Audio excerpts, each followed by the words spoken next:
एक बार एक गुरु के पास 17 वर्षीय लड़का आया जिसका नाम था राघव।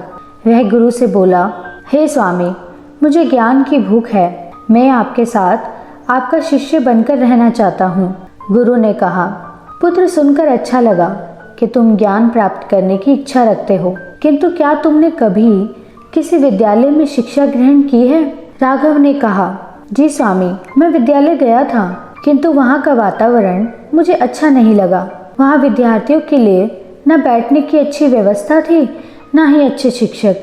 मुझे संगीत में भी बहुत रुचि है, इसीलिए मैं संगीतकार से संगीत सीखने गया, किंतु वहाँ भी कुछ खास व्यवस्था नहीं थी और गांव से बहुत दूर भी था, इसीलिए मैंने जाना छोड़ दिया।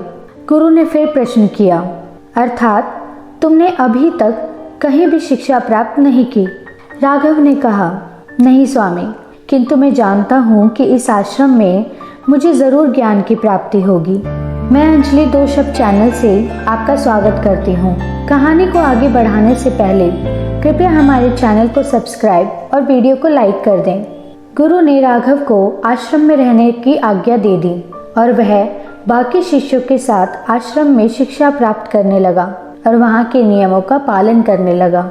एक बार गुरु और उनका शिष्य राघव गांव में भ्रमण कर रहे थे। वह एक रास्ते से गुजरे जहां बहुत कीचड़ था।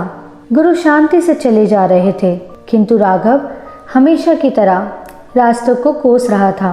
कुछ दूर आगे चलने पर गुरु ने कहा, पुत्र, क्या तुमने रास्ते में वो इंद्रधनुष देखा जो खेत के उस पार चमक रहा था? राघव ने उत्तर दिया, नहीं स्वामी, मैंने तो कोई इंद्रधनुष नहीं देखा। गुरु ने कहा, जब तुम रास्ते में कमी निकालने में व्यस्त थे, तब वहीं दूर आसमान में वो विशाल इंद्रधनुष चमक रहा था। इस रास्ते की तरह जीवन की राह में भी तुमने बहुत कुछ पीछे छोड़ दिया। सदैव हर स्थिति में कमी निकालने के कारण तुम उनके लाभ से वंचित रह गए।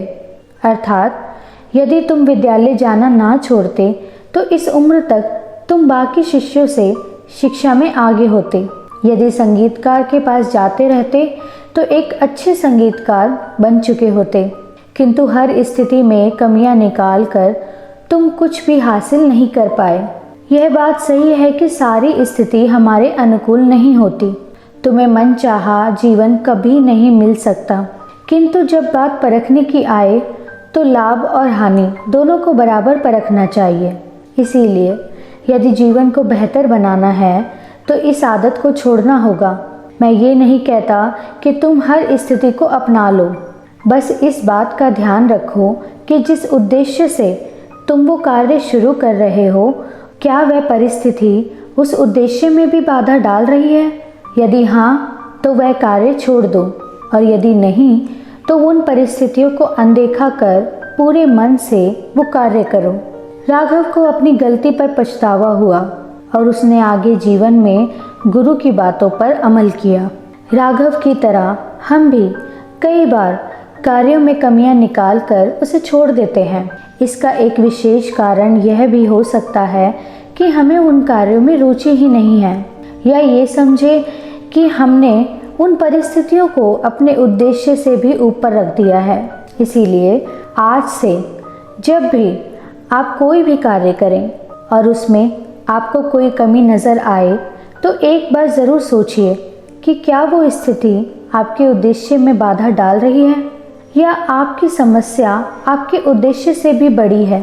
मैं अंजलि 2 शब्द चैनल से अब आपसे विदा लेती हूँ, इस अनुरोध के साथ कि आप हमारे चैनल को सब्सक्राइब और वीडियो को लाइक अवश्य करें। इन प्रेरणादायक कहानियों को और लोगों के साथ साझा करें ताकि वह भी अपना जीवन बदल सके। धन्यवाद।